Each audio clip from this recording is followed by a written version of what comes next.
بسم الله الرحمن الرحيم. الحمد لله رب العالمين والصلاة والسلام على رسوله الكريم. اما بعد. عزیز طلبہ، کتاب مشکات المصابیح کی یہ کتاب الرقاق ہم پڑھ رہے تھے۔ اس کی یہ فصل اول کی پہلی حدیث ہم پڑھ چکے ہیں۔ آج دوسری حدیث پڑھیں گے۔ قال المؤلف رحمہ اللہ، مؤلف فرماتے ہیں روایت کرتے ہوئے، وعن المستورد بن شداد رضی اللہ عنہ قال سمعت رسول اللہ صلی اللہ علیہ وسلم يقول والله ما الدنيا في الآخرة إلا مثل ما يجعل أحدكم أصبعه في اليم فلينظر بما يرجع۔ مستورد بن شداد رضی اللہ عنہ کہتے ہیں، مستورد بن شداد یہ صحابی ہیں۔ مستورد بن شداد سن 45 ہجری میں ان کی وفات ہوئی تھی، مصر میں یا جو ہے قسطنطنیہ میں یا اسکندریہ میں، مصر یا اسکندریہ میں ان کی وفات 45 ہجری میں، مصر میں، ایک قول مصر میں یا مصر کے اندر اسکندریہ ہے وہاں پر 45 ہجری میں، 45 ہجری میں ان کی وفات ہوئی۔ مستورد بن شداد بن عمر الفہری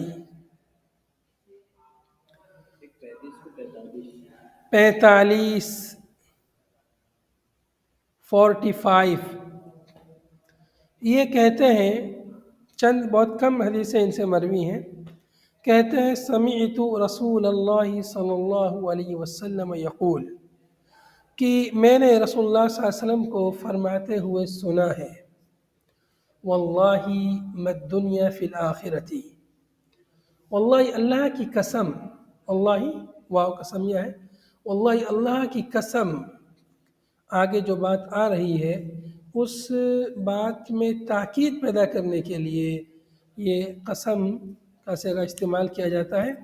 واللہ اللہ کی قسم، ما الدنیا فی الآخرتی الا مثل ما یجعل احدکم اصبعہ او اصبعہ فی الیم، اصبعہ اس کو 7 طریقے سے اس کو پڑھا جاتا ہے۔ اس کو آپ اوپر نیچے کچھ بھی اعراب دیں گے تقریباً وہ صحیح ہو جاتا ہے۔ واللہ اللہ کی قسم، ما الدنیا فی الآخرتی، نہیں ہے دنیا آخرت کے مقابلے میں۔ یہاں دنیا کی مثال بیان ہو رہی ہے اس حدیث میں، دنیا کی مثال آخرت کے مقابلے میں، دونوں کے درمیان مقارنہ پیش ہو رہا ہے، دنیا اور آخرت میں کیا توازن ہے۔ واللہ اللہ کی قسم، نہیں ہے دنیا آخرت کے مقابلے میں مگر کیسے ہے دنیا آخرت کے مقابلے میں؟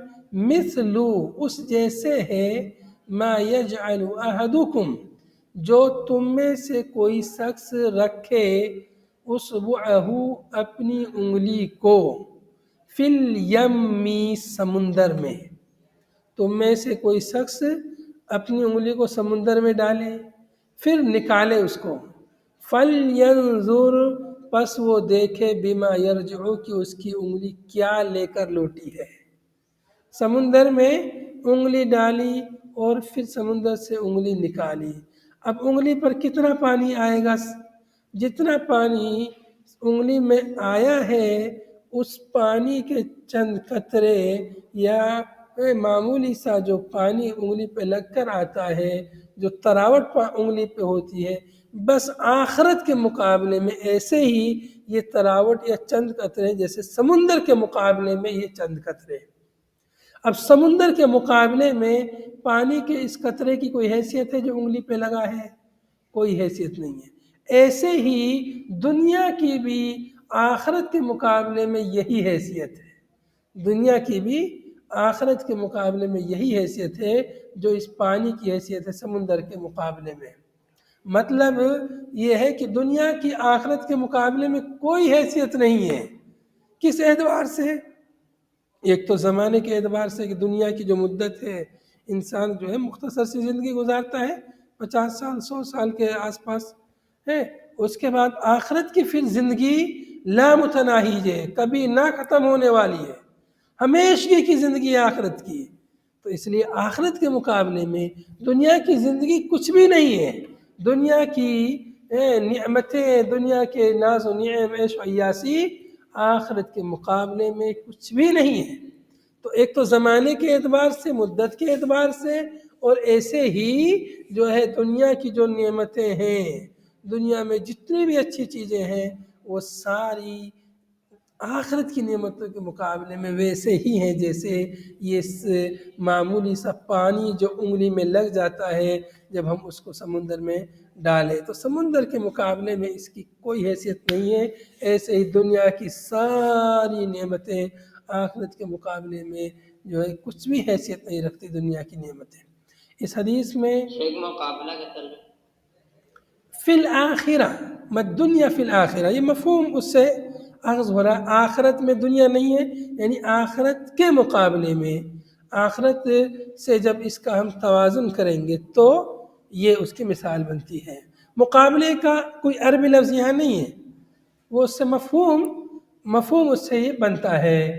مت دنیا فی الآخرہ نہیں ہے دنیا آخرت میں، یعنی آخرت کے مقابلے میں جب دونوں کی ہم تلنا کریں گے، دونوں کا توازن کریں گے، دونوں کا مقابلہ کریں گے، مقارنہ کریں گے دونوں کو، آخرت کی نعمتوں کو دنیا کی نعمتوں کو ہم ذکر کریں، ان کا موازنہ کریں، تو ان دونوں کی مثال ایسے ہے جیسے انگلی کو ہم سمندر میں ڈالیں۔ اس حدیث سے ہمیں دنیا کی حقیقت معلوم ہوئی کہ دنیا کی حقیقت کیا ہے، کیا حیثیت ہے آخرت کے مقابلے میں۔ اس حدیث سے ہمیں زہد فی الدنیا، دنیا سے بے رغبتی کا مسئلہ معلوم ہوا۔ زہد فی الدنیا کا مطلب کیا ہے؟ دنیا سے بے رغبتی مطلب جن چیزوں کی ہمیں ضرورت نہیں ہے ان چیزوں کے پیچھے نہ پڑنا، ان چیزوں کی تلاش میں نہ رہنا، یہ زہد فی الدنیا ہے۔ باقی جن چیزوں کی ہمیں ضرورت ہے، کھانے پینے کی، اوڑھنے پہننے کی، بچھونے کی، گھر کی، بستر کی وغیرہ جو ضرورتیں ہیں، جو سامان زندگی ہیں، ان کو طلب کرنا یہ زہد فی الدنیا کے مخالف نہیں ہے۔ تو جن چیزوں کی ضرورت نہیں ہے ان کو ترک کر دینا، یا جتنا زندگی کے لیے کافی ہے اسی پر اکتفا کرنا، یہ زہد ہے۔ تو زہد فی الدنیا، دنیا سے بے رغبتی کا مسئلہ بھی اس سے ہمیں معلوم ہوا۔ ایسے ہی کسی چیز کو مثال کے ذریعے بیان کرنا دعوت و تبلیغ کے اسالیب میں سے ہے، دعوت و تبلیغ کے وسائل یا اسالیب میں سے ہے۔ یہ حدیث سے یہاں مثال الا مثلو، یہاں سے معلوم ہوا یہ مسئلہ۔ اور ایسے ہی یہاں پر جو ہے فَلْيَنْظُرْ بِمَا يَرْجِعُ، تو وہ دیکھے کیا لے کر وہ لوٹا ہے، کیا لے کر لوٹا ہے، کچھ بھی نہیں ہے اس کے مقابل میں۔ اس حدیث کو امام مسلم نے روایت کیا، رواہ مسلم، یعنی امام مسلم نے اس حدیث کو اپنی کتاب صحیح مسلم میں روایت کیا ہے، مؤلف نے وہیں سے یہ روایت اخذ کی ہے۔ اگلی روایت دیکھیں گے، تیسری حدیث اس باب کی، وعن جابر رضی اللہ عنہ ان رسول اللہ صلی اللہ علیہ وسلم مر بجدی اسک میت قال ایکم یحب ان هذا له بدرهم قالوا ما نحب انه لنا بشيء قال فوالله للدنيا اهون على الله من هذا عليكم رواہ مسلم۔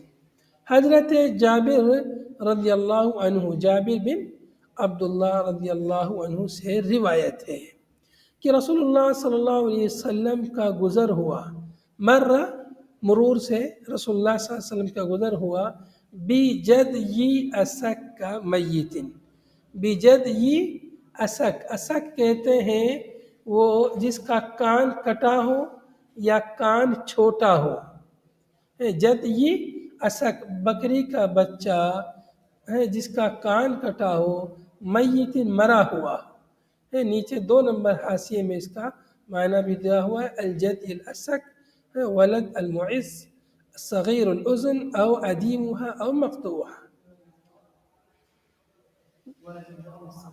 ہاں، ولد الدان، ولد المعز، صغیر الاذن، بکری کا بچہ جس کا کان چھوٹا ہو یا کان نہ ہو یا کان کٹا ہوا ہو.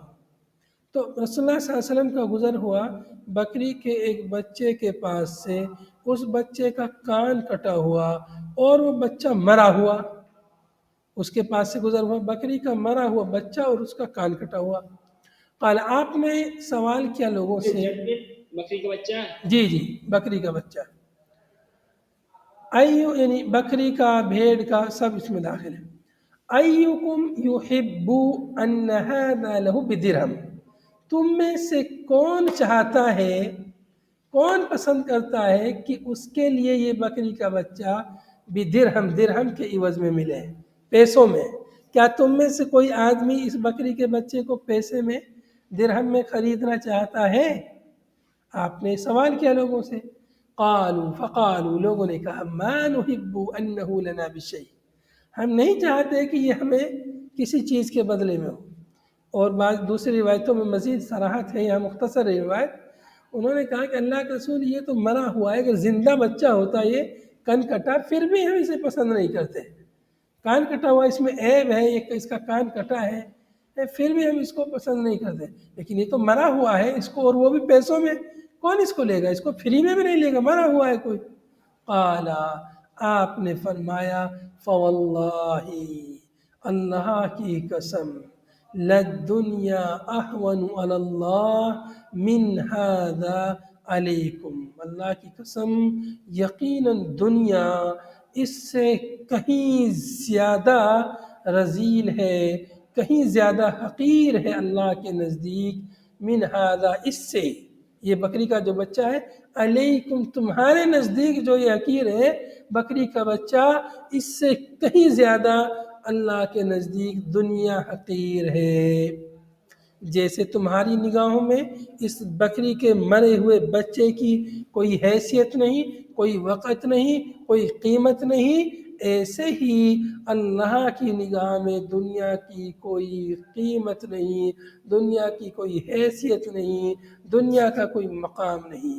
دنیا ویسے ہی رذیل ہے جیسے یہ بکری کا بچہ تمہاری نگاہوں میں، یہ مرا ہوا بکری کا بچہ رذیل ہے، حقیر ہے، بے وقت ہے، بے قیمت ہے، جس کی کوئی قیمت نہیں.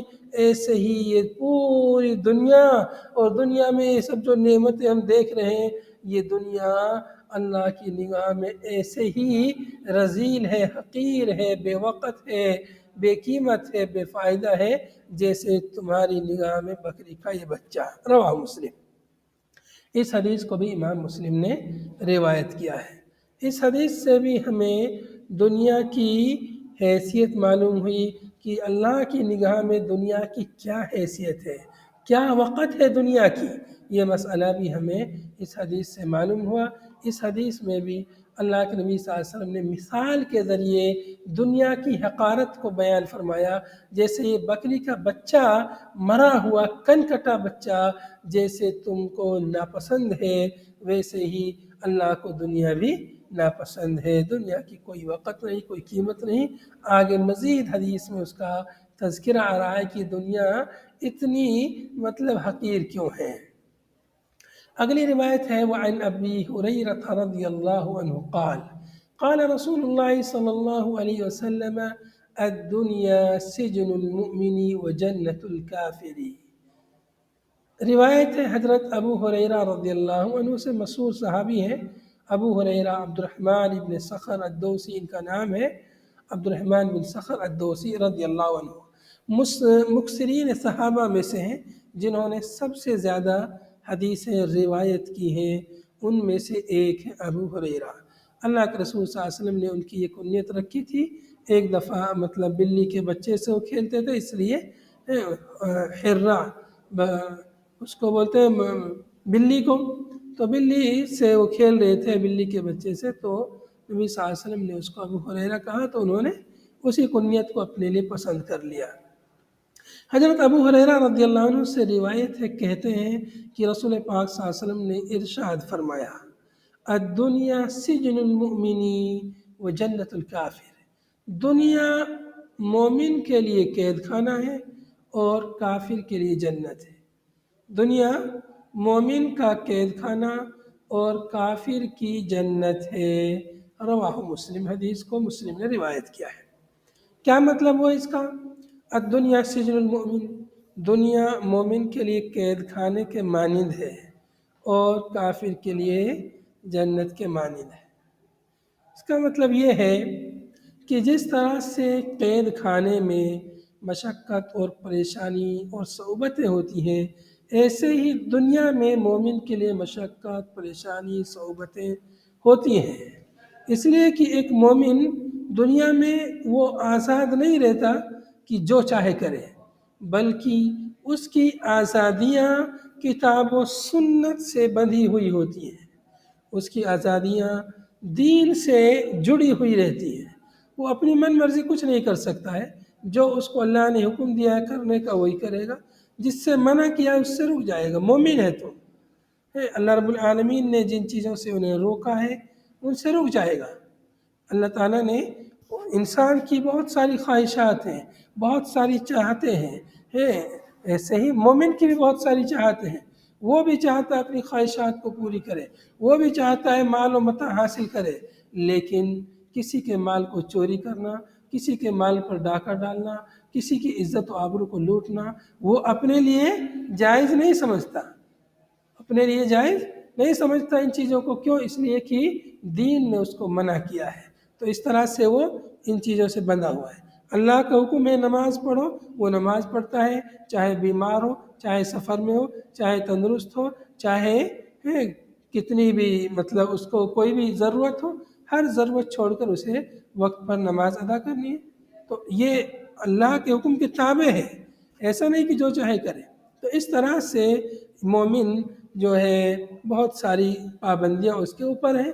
اس اعتبار سے یا تو دنیا مومن کے لیے قید خانہ ہے، یا ہے کہ دنیا میں مشکلیں، پریشانیاں، آزمائشیں آتی ہیں، جیسے قید خانے میں بہت ساری مشکلیں، پریشانیاں، سزائیں ہوتی ہیں، ایسے مومن کو بھی دنیا میں بہت ساری آزمائشوں سے گزرنا پڑتا ہے۔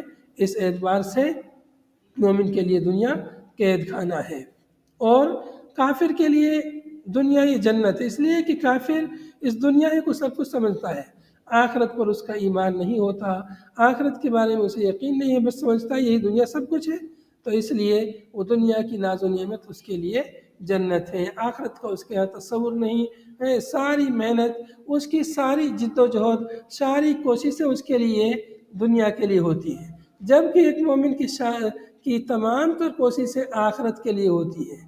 دنیا بھی کماتا ہے تو آخرت کی نیت رکھتا ہے، مال بھی کماتا ہے تو اس لیے کماتا ہے تاکہ اپنے حقوق کو ادا کر سکے، تاکہ زیادہ سے زیادہ صدقہ کرے، تاکہ اپنی آخرت کو سنوارے، اس لیے دنیا بھی کماتا ہے تو آخرت کی نیت رہتی ہے۔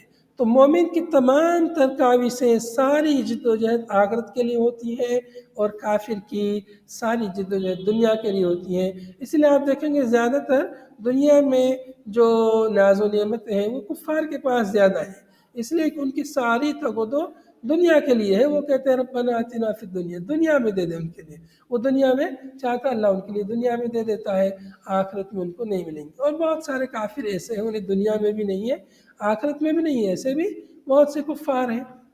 ایسے ہی دنیا مومن کے لیے قید خانہ اور کافر کے لیے جنت ہے۔ اس کو آپ یوں بھی سمجھ سکتے ہیں کہ قید خانہ یہ سزا کے طور پر کسی کو قید خانے میں ڈالا جاتا ہے۔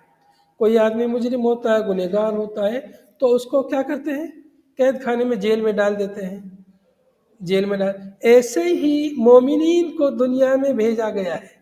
آدم علیہ السلام جنت میں تھے، ان سے ایک غلطی ہو گئی تھی، نافرمانی ہو گئی تھی اللہ کے حکم کی، اس نافرمانی کی سزا میں اللہ تعالیٰ نے اس قید خانے میں ڈال دیا۔ گناہ ہوا آدم علیہ السلام سے، اس گناہ کی سزا میں اللہ تعالیٰ نے آدم اور آدم کی اولاد کو اس قید خانے میں ڈال دیا۔ گویا کہ یہ قید خانہ، یہ دنیا قید خانہ ہے مومن کے لیے، اور اپنے گناہ کی سزا ہے، اور اس میں مختلف قسم کی آزمائشیں ہیں، مختلف قسم کے امتحانات ہیں۔ بہرحال حدیث کی آپ جتنی شرح کرنا چاہیں کر سکتے ہیں، مختصراً اتنا کافی ہے۔ اگلی روایت ہے وعن انس رضی اللہ عنہ قال قال رسول اللہ صلی اللہ علیہ وسلم ان اللہ لا يظلم مؤمنا حسنا يؤتى بها في الدنيا ويجزى بها في الآخرة وأما الكافر فيطعم بحسنات ما عمل بها لله في الدنيا حتى إذا أفضى إلى الآخرة لم يكن له حسنة يجزى بها رواه مسلم۔ یہ حدیث حضرت انس رضی اللہ عنہ سے مروی ہے۔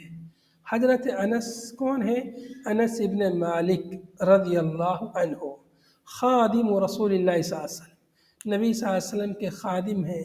بچپن ہی میں ان کی والدہ نے ان کو نبی صلی اللہ علیہ وسلم کی خدمت کے لیے وقف کر دیا تھا، اس لیے انہوں نے بہت ساری حدیثیں روایت کی۔ تقریباً 10 سال انہوں نے نبی صلی اللہ علیہ وسلم کی خدمت کی ہے، اور انہوں نے بیان کیا ہے کہ میں نے رسول اللہ صلی اللہ علیہ وسلم 10 سال خدمت کی، کبھی بھی رسول اللہ صلی اللہ علیہ وسلم نے مجھے ڈانٹا نہیں، مجھ سے کچھ بھی غلطی ہوئی تو آپ نے مجھے ڈانٹا نہیں۔